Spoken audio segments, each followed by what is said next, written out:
Гора Джабаль-Нур. О ней сегодня расскажет наш корреспондент Тамерлан Хамхоев. Он среди других ингушских паломников находится в Мекке. Именно на этой горе была ниспослана первая сура священного Корана. На нелегком подъеме на вершину и впечатлениях от увиденного смотрите прямо сейчас. «Икра бисми раббика аллази халак». Именно так начинается сура из первого аята, ниспосланного Всевышним Аллахом пророку Мухаммаду, да благословит его Аллах и да приветствует.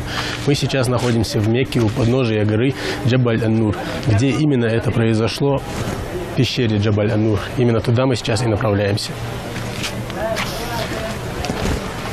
Гора Света, именно так переводится название Джабаль-Нур, является местом массового скопления людей в дни хаджа. Правда, в нашу поездку людей, взбирающихся к самой вершине горы, не так много. Причиной тому, возможно, погода, а возможно и близящееся время к отправлению в долину Мина.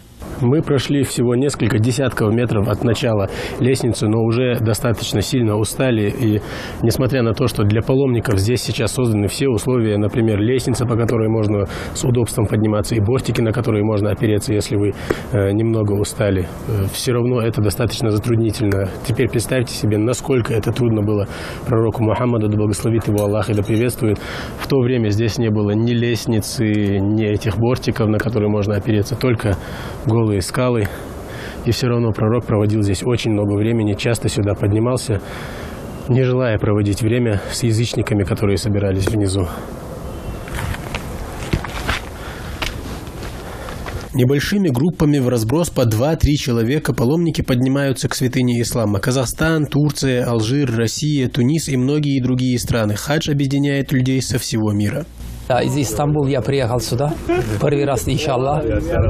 Очень хорошо место. Я из Истанбула, русский понимаю чуть-чуть. Все мусульмане сюда приехал, из России, из Урфа. Это мой приятель сюда, из Албании.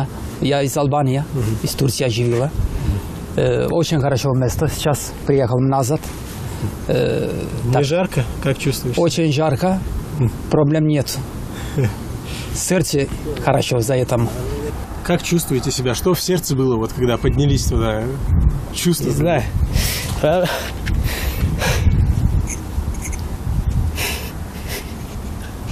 Эмоции здесь зашкаливают вообще, потому что так как здесь пришло первое вахи, пророк, саллаллаху алейхиссалям, мы там прочитали намаз, были слезы.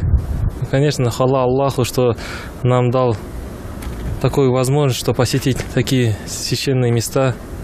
Пришли вот на хаджи, иншаллах, первый раз.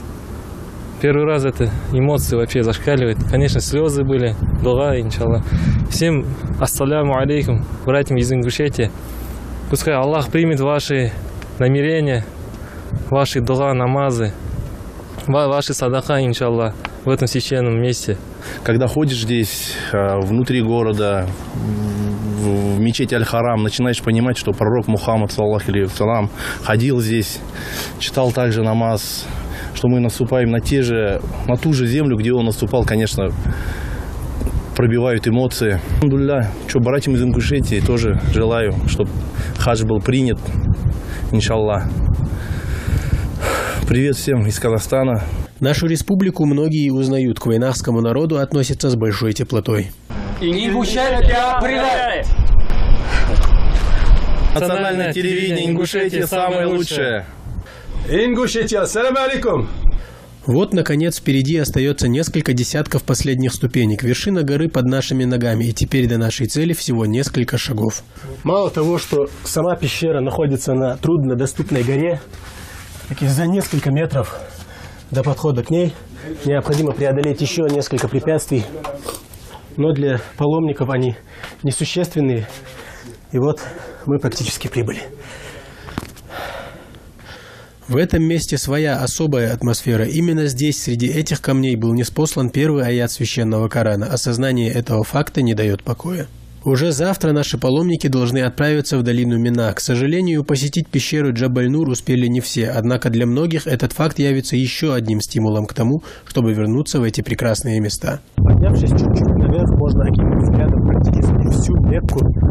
Видны даже некоторые окрестные поселения.